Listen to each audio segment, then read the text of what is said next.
Now, we grew up in a capitalist system, most of us.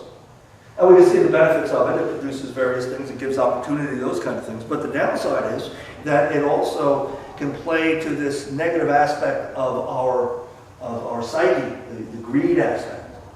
That thing that says, yeah, I got to take care of number one, and I got to get more. And I got to get more. We were talking at Coffee with Jesus last night about someone who was actually didn't want to take any help or something had happened and someone begged a collection for this person. And this person was in a position of authority, and they said, if anyone in my department gives money to this, I will fire you.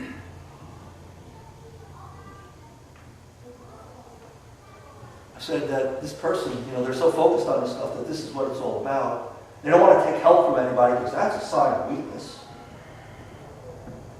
And getting the money and concentrating on all this stuff, this is the way to happiness. If I'm not happy, it only means I haven't gotten enough yet.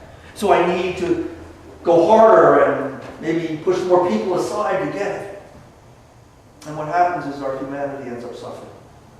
God has created us to be in community with each other. It's one of the things that's cool about church. We get together, we're different people, but we come together and we can support each other and help each other in tough times. But when we get focused on our own needs and ourselves first, that's when we get into trouble. Now Moses, when he's up on the mountain with God, he says, look, I want to see your face.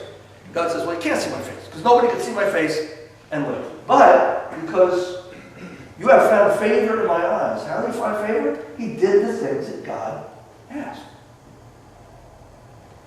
He has questions. Remember the burning bush? Well, gee, that's fire. I can't talk. I got speech impediment. Well, I'll send your brother to talk. Well, I can't do this. Okay, well, I'll show you this. Well, how are they going to know? Well, here, put your hand in the robe, pull it out. It's like saying, put it back in, and it's clean. And throw your staff on the ground, turns into a snake, pick it up, it turns back to the staff again. You can do all these things to show them. Oh, I can't go. Yeah, just go. He did ask his questions. He didn't make excuses. But he ended up doing the things that God wanted him to do. He pursued the task that God had given him. God was the number one priority. The other stuff came second. And that's the lesson that Jesus gives us in this parable.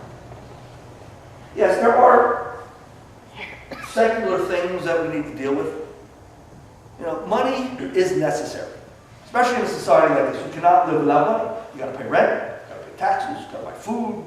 It all revolves around money. You got to have it. You can't live without it. But what we need to understand, and this parable points it out very powerfully, is that while it is necessary, money is not important.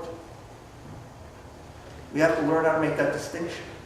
If we can't make that distinction, we end up like the rich young ruler, where we can't pull ourselves away from it, even though we know it's costing us our very souls.